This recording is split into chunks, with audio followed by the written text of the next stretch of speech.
Ini rumah siapa? Oh, itu rumah saudagar yang di pasar itu istri dia. Wah, udah valid informasi. Pembantu ini datang, Bu, ternyata bapak sudah punya istri lagi, Bu. Dia tinggal di situ. Apa kata perempuan soleh istri pertamanya ini? Kalau begitu, diamkan.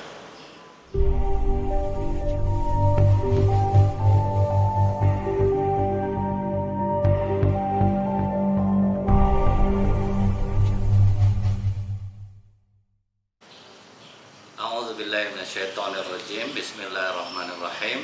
Assalamualaikum warahmatullahi wabarakatuh. Innalhamdalillah nahmaduhu wa nasta'inu wa nastaghfiruh wa na'udzubillahi min syururi anfusina wa min sayyiati a'malina. May yahdihillahu fala mudhillalah wa may yudlil fala hadiyalah. Asyhadu an la ilaha illallah wahdahu la syarikalah wa asyhadu anna Muhammadan abduhu wa rasuluh. Allahumma sholli wa sallim wa barik ala hadan nabiyil karim wa ala alihi wa sahbihi ajmain. Kaum muslimin muslimat di mana saja berada, yang semoga kita semua senantiasa dirahmati oleh Allah. Bersyukur kita kepada Allah dengan mengucapkan alhamdulillahirabbil alamin. Bersolawat kita kepada Rasulullah sallallahu alaihi wasallam dengan ucapan Allahumma sholli ala Muhammad wa ala alihi wasallam. Kita masuk ke bab 6, yaitu kisah tentang amanah para kekasih Allah. Yang pertama di dalam kitab ini diceritakan tentang Yunus bin Ubaid, seorang yang sangat jadi panutan pada masanya. Dan ini termaktub dalam Hilyat Aulia juz 3 halaman 17. Jadi Yunus bin Ubaid ini dia seorang pedagang di pasar. Selain dia juga menjual barang, dia juga mau membeli barang yang dijual oleh konsumennya. Jadi kali ini ada seorang ibu-ibu datang kepada Yunus bin Ubaid. Dia ingin menjual gamisnya. Kata dia kepada Yunus bin Ubaid, Pak, saya mau jual gamis ini. Terus Yunus bin Ubaid bertanya, berapa mau ibu jual? Kata ibu ini 500 dirham. Yunus bin Ubaid mengatakan, harga baju ibu ini lebih bagus loh dari 500. Coba ibu naikkan lagi. Nah, ada nggak pedagang yang seperti ini? Kita kapan perlu ditawar 500 pasti kita tawar 250. Kami tidak utuh barang ini, Bu. Ke yang lain aja yang jual. Tapi lihat Yunus bin Ubaid mengajarkan sifat amanah. Sampai ibu itu mengatakan, kalau gitu 600 dirham bisa nggak, Pak? Waduh, masih lebih bagus lagi, Bu, dari itu. Dinaikin lagi oleh ibu, tuh 700 dirham bagaimana, Pak? Masih lebih bagus lagi. Sampai akhirnya Yunus bin Ubaid membelinya dengan harga 1000 dirham. Ini pedagang yang amat sulit dicari. Mungkin kalau ada nih kaum muslim-muslimat, ada nggak pedagang yang seperti ini sekarang? Coba nanti di komen di bawah. Kalau ada yang ibaratnya dia mau membeli barang itu lebih mahal daripada yang ditawarkan. Nah ini kan unik nih kan, nah, ini amanah. Nah setelah dibeli nih baju ibu tadi 1000 dirham, ibu itu pulang. Tidak lama kemudian datang seorang laki-laki ingin belanja. Laki-laki ini menanyakan beberapa item lah, baju-baju yang ada di sana. Jadi dijawab oleh Yunus bin Ubaid, nah yang ini 200, ada yang 400, ada yang 600 dirham. Lagi ngobrol, terdengar suara azan. Begitu suara azan terdengar, kata Yunus bin Ubaid kepada keponakannya, tolong layani paman ini. Maka Yunus bin Ubaid pergi ke masjid. Nah setelah selesai melaksanakan sholat, Yunus bin Ubaid pulang berpas-pasan dengan orang yang membeli gamis di toko dia tadi. Ditanya oleh Yunus bin Ubaid, jadi belanjanya Pak? Jadi yang mana yang Bapak ambil? Ditunjukin oleh orang ini. Yang ini berapa Bapak beli? Saya beli 400 dirham. Waduh maaf Pak, kalau yang ini cuma 200, Bapak ambil lagi kembali aja. Atau keponakan saya tadi salah itu. Nah lihat. Kalau kita lihat ya, pedagang-pedagang kalau sempat bisa karyawan yang menjual dengan harga mahal, itu akan dikatakan mantap tuh dagang tuh ya gitu. Harus pandai kita, padahal kadang akhirnya kita membohongi konsumen. Nah ini yang diajarkan Yunus bin Ubaid, betapa amanah itu di atas segala-galanya daripada uang. Karena kalaupun kita mendapatkan uang dari hasil kita menipu, maka itu juga akan habis kok, karena itu akan kita cash bayar di dunia. Apa yang menjadi rezeki kita, hanya itu yang kita dapatkan. Nah, kita dapatkan dari hasil curang, itu pun juga akan habis. Bahkan kadang habisnya lebih menyakitkan. Nah, ini yang pertama. Kemudian yang kedua, Abdullah Al-Mughawiri. Nah, Abdullah Al-Mughawiri ini terkenal orang yang arif. Dia berasal dari Andalusia. Jadi waktu pasukan dinasti Muhawidun menaklukkan negerinya, itu ada perempuan yang ketakutan. Karena waktu itu perempuan-perempuan yang ditawan diperkosa. Jadi menjadi ketetapan Allah, entah mengapa perempuan ini minta tolong kepada Abdullah Al-Mughawiri untuk mengantarkan dia ke tempat ayahnya, ke tempat yang aman. Dan perempuan itu tidak bisa jalan, kakinya terkilir. Maka Abdullah Al-Mughawiri menggendongnya di belakangnya, membawanya untuk keluar dari zona berbahaya. Tapi begitu sampai di tempat sepi, nafsu dari Abdullah Al-Mughawiri bergolak. Ingin rasanya dia akan menzinai perempuan itu. Namun dia menasehati nafsunya sendiri. Wahai nafsu, sabarlah engkau. Jangan engkau mengotori perempuan yang suci ini. Kau telah diamanahkan, kau antarkan dia ke tujuannya dengan selamat. Tapi walaupun demikian, yang namanya nafsu ini kan pelawan. Ingat kan, kalau kita lihat di dalam hadis mengenai puasa, nafsu ketika habis diciptakan ditanya oleh Allah, kau siapa? Kata nafsu, aku. Dan aku ini siapa? Ya kau mana tahu aku, yang penting aku, kau. Makanya dibakar nafsu ini 1000 tahun di dalam neraka. Kemudian setelah dia diangkat lagi, ditanya lagi, siapa kau? Dia tetap mengatakan aku, kau. Begitulah pelawannya nafsu ini. Makanya ketika nafsu kita bergolak itu amat sulit untuk mengendalikannya.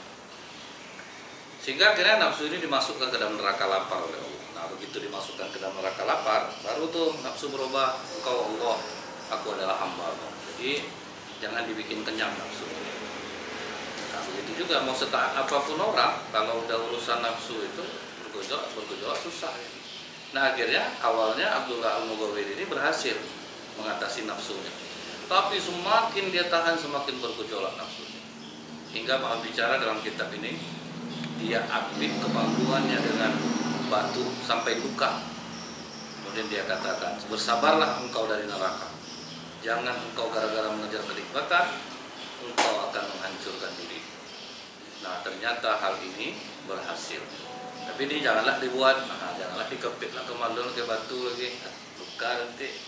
Jadi ini cara para salafus saleh mengatasi hawa nafsunya. Jadi dari sini kita tahu bahwa memang mengatasi hawa nafsu ini bukan perkara yang mudah. Nah, mudah-mudahan Allah menolong kita nih agar kita jangan salah langkah, jangan sampai kita melakukan hal-hal yang dilarang oleh Allah karena kita mengikuti hawa nafsu kita, bermaksiat kepada Allah. Kemudian yang berikutnya itu adalah Muhammad Al-Farad. Dia disebut juga dengan Ibnu Al-Bina. Dia ini pernah diutus oleh Isa bin Miskin menjadi seorang sekretaris di suatu tempat di Maroko. Nah, jadi selain dia sebagai sekretaris, harta-harta itu dititipkan kepada Muhammad Al-Farad. Harta-harta dititipkan ke dia semua. Sampai suatu ketika seorang laki-laki datang menemui Isa bin Miskin. Dia ngadu, wahai Tuan, kayaknya uang titipan kepada Muhammad Al-Farad udah habis tuh. Kenapa kau bilang sudah habis? Dia sampai makan bangkai sekarang, berarti kan udah habis uang titipan tuh sama dia. Orang sedang musim paceklik, dia makan bangkai, berarti uang udah habis sama dia. Mendengar itu kaget Isa bin Miskin, kemudian mengirim utusan untuk membawa Muhammad Al-Farad, bawa semua uang titipan yang pernah dititipkan ke dia. Alangkah kagetnya Isa bin Miskin. Ternyata Muhammad Al-Farad datang membawa seluruh harta titipan itu utuh tanpa ada yang kurang. Sehingga Isa bin Miskin bertanya, uang titipan ada sama kau kok sampai makan bangkai? Ini darurat Tuan, karena keadaan paceklik, tidak ada yang dimakan, makanya aku makan bangkai. Daripada aku memakan uang amanah titipan orang itu, lebih baik aku memakan bangkai. Nah, begitulah amanahnya. Isa bin Miskin sempat terburuk sangka. Begitulah para kekasih Allah ini, dia memilih untuk susah daripada harus mengkhianati amanat yang dibebankan kepadanya. Kemudian Isa bin Miskin berkata, ya udahlah, bawa lagi lah uang titipannya. Katanya, tidak, aku sudah mengembalikan semua ya. Jadi lapang juga beban aku rasanya. Orang udah kelaparan, kalau kita tuh uang orang ada dititipin ke kita. Terus terjadi musim paceklik, nengok anak kelaparan, pasti kita embat. Nah, pasti kita embat. Tapi itu ketenangan jiwa ini jauh lebih berharga daripada kita lepas sesaat daripada penderitaan kita, tetapi akan muncul penderitaan yang lebih hebat lagi. Kemudian yang berikutnya, kisah dua perempuan soleh. Kisah dua perempuan soleh ini begini. Perempuan soleh yang pertama, dia ini mempunyai suami seorang saudagar kaya. Jadi dagang di pasar. Setiap waktu sholat dia berhenti, kemudian dia berangkat ke masjid. Jadi ada satu orang lagi perempuan yang udah 3 hari jalan di pasar itu tapi tidak belanja. Sampai akhirnya dia datang ke saudagar ini, Tuan pasti sudah melihat saya beberapa hari ini sering di pasar ini kan? Betul. Tapi kenapa ibu tidak belanja? Nah, sebetulnya saya ke pasar ini berkeliling udah 3 hari itu, saya melihat siapa pedagang yang paling taat ibadah, yang melaksanakan sholat berjamaah. Ternyata hanya Tuan yang melakukan itu. Nah terus gimana? Jadi gini, Tuan, tolonglah nikahi aku. Diminta sama perempuan ini nikahi saya. Dan kau tidak perlu memikirkan masalah belanja, karena saya cukup punya uang. Kata laki-laki saudagar ini, maaf, saya sudah punya istri dan saya punya 1 orang anak. Oh tidak masalah, saya mau lah. Coba kalau kita kalau kita datang perempuan menawarkan seperti ini, ya malah nggak ngaku kadang-kadang, abang masih bujang. Pasti seperti itu kan. Tapi inilah saudagar ini jujur dia, walaupun perempuan datang ini cantik, kaya raya, dia bilang saya sudah punya istri dan saya punya orang anak. Oh tidak masalah Tuan. Dan saya sudah berjanji ke istri saya untuk tidak meninggalkannya tidur di malam hari. Oh enggak masalah juga Tuan. Yang penting Tuan 2 kali aja seminggu datang sama aku, dan itu pun di waktu siang. Nggak usah waktu malam lagi. Waduh. Akhirnya nikah. Jadi setiap zuhur suami ini pergi ke rumah istri keduanya. Setelah 8 bulan, istri pertamanya curiga. Nah, perempuan yang pertama tadi, dia panggil pembantunya. Saya curiga sama bapak. Coba kamu ikutin kalau siang hari bapak tuh kemana. Nah, diikuti sama pembantunya. Sampai rumah istri keduanya, ditanya ke tetangganya. Ini rumah siapa? Oh itu rumah saudagar yang di pasar itu, istri dia. Wah, udah valid informasi. Pembantu ini datang, Bu, ternyata bapak sudah punya istri lagi, Bu. Dia tinggal di situ. Apa kata perempuan soleh istri pertamanya ini? Kalau begitu, diamkan. Jangan sampai kau beritahukan ini kepada siapapun. Yang penting bapak melakukan hal yang halal. Sudah, kita seperti biasa saja. Nah, seperti biasanya istri tetap melayani. Nah, ini perempuan solehah. Dia tidak ribut, dia biarkan saja. Sampai berlangsung cukup lama, akhirnya suami ini meninggal dunia. Meninggalkan harta 800 dinar. Maka istrinya 700 dinar dikasihkan kepada anak laki-lakinya, yang 100 dinar lagi apa kata pembantunya, ini bagianku dan bagian istri keduanya. Kau bawa 50 dinar ini, antarkan kepadanya, kabarkan kepadanya bahwa suaminya sudah meninggal dunia. Berapa baiknya hati istri pertama ini. Bawa tuh uang 50 dinar. Sampai di rumah istri kedua ini disampaikan, bapak sudah meninggal, Bu. Dan ini warisannya ada 800 dinar, 700 dinar untuk anak laki-lakinya, terus istrinya tadi membagi 2 uang ini, katanya 50 dinar itu adalah hak ibu. Maka perempuan soleh yang kedua yang menjadi istri keduanya ini mengambil sepucuk surat. Suamiku beberapa bulan yang lalu telah menceraikan aku, jadi aku tidak berhak atas warisan ini. Dan sampaikan salamku kepada tuanmu. Nah, ini perempuan soleha yang kedua. Kalau sempat sembarang perempuan, ayalah, tidak apa-apa lah, kasih, yang bilang makasih sama ibu ya, pasti gitu ya kan. Tapi ini betul-betul jujur dia. Dia katakan dia tidak punya hak atas uang itu, dan dia jujur mengakui bahwa dia sudah bercerai dengan suaminya.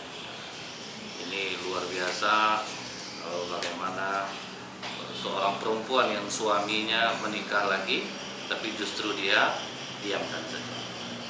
Tapi ini janganlah ditiru ya, takutnya jadi inspirasi lah nanti nih. Saya takut nanti yang komen nih laki-laki tuh, oh gitu caranya ya, iyalah kami praktek, nanti jangan saya kena nanti. Nah kemudian yang berikutnya itu adalah Ibrahim bin Adam.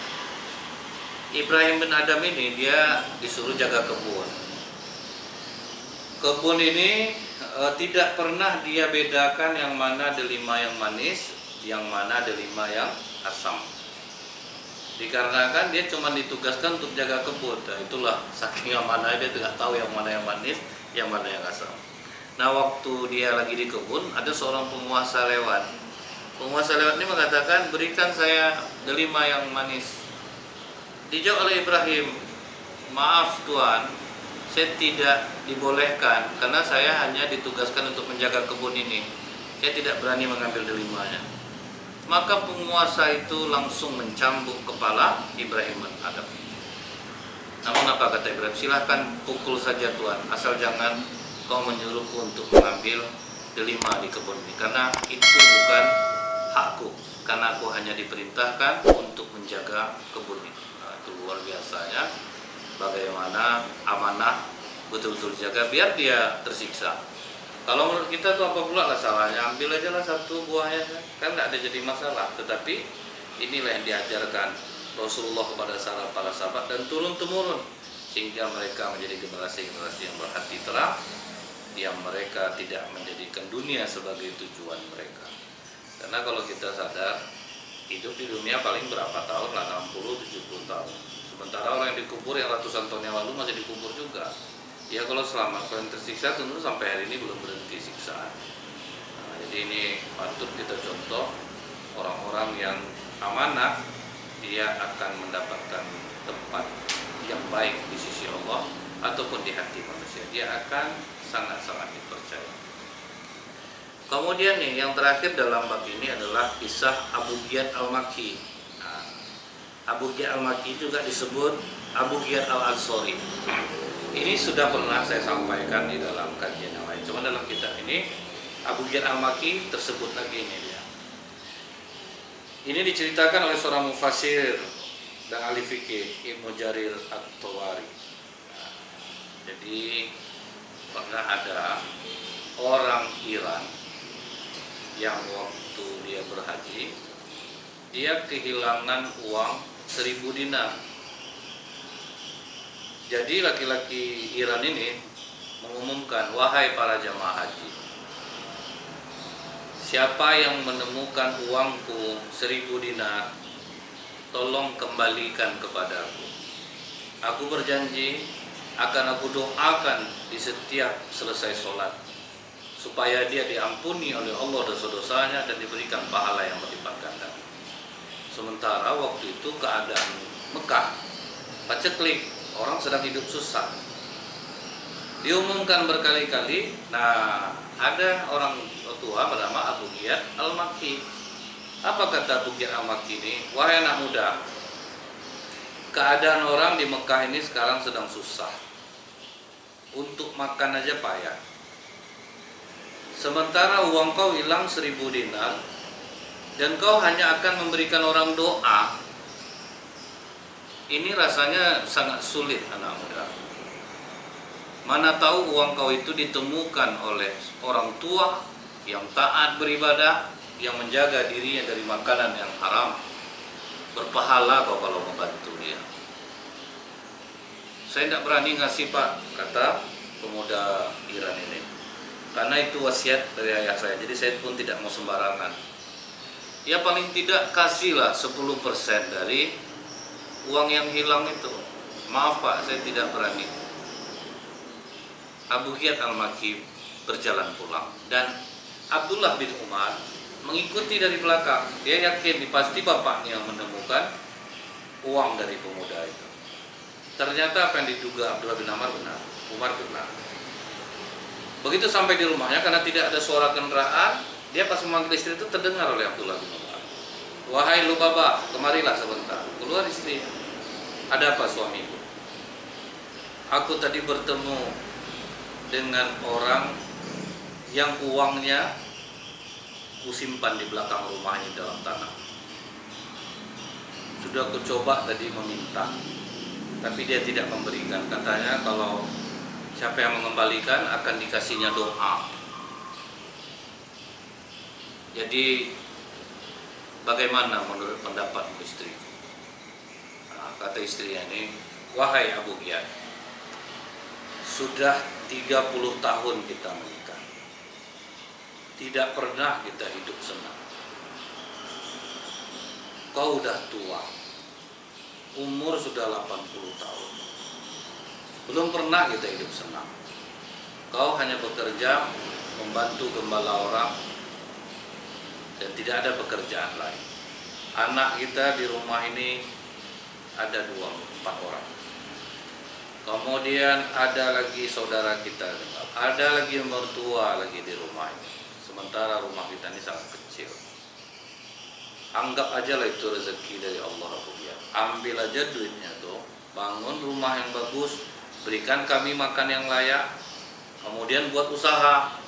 Nanti kalau udah kembang usaha itu, balikkan lagi uang orang yang 1000 dinar itu. Nah, jadi istrinya ini udah bosan miskin nih.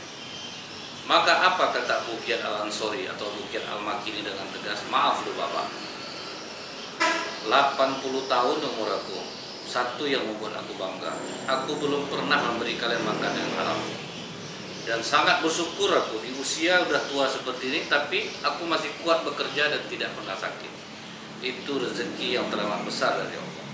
Tak taunya sekarang udah mau masuk kubur aku harus melakukan kekhilafan seperti ini. Aku harus ambil uang itu. Maaf lu Bapak, aku tidak mau. Salut Abdullah bin Umar mendengarnya. Walaupun dalam keadaan miskin, dia tidak mau. Pokoknya besok kalau aku jumpa lagi dengan anak muda itu, biarlah aku minta.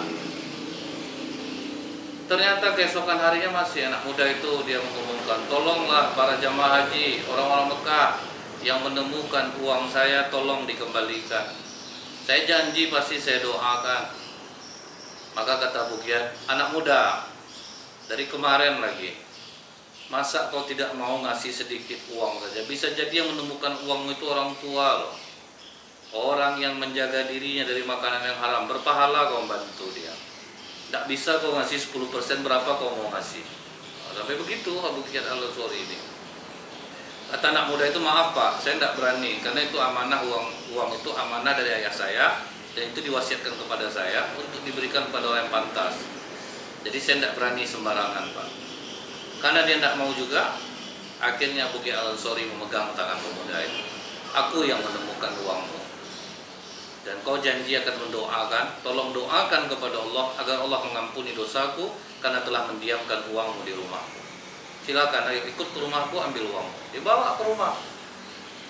Begitu sampai di rumah kaget anak muda ini melihat rumah Abu Giyad Al-Ansori. Kau tinggal di sini? Iya. Berapa orang total isi di rumah ini? 9 orang. Di rumah seperti ini? Iya. Apa pekerjaan kakek? Saya ngembala kambing orang. Tunggu kau di sini akan kuambilkan uang. Nah, pergi ke belakang, diambilnya uang. Setelah uang diambil, maka diberikannya, silahkan hitung uangmu dan ingat janjimu, doakan kepada Allah agar aku diampuni Allah karena telah mendiamkan uangmu di rumah.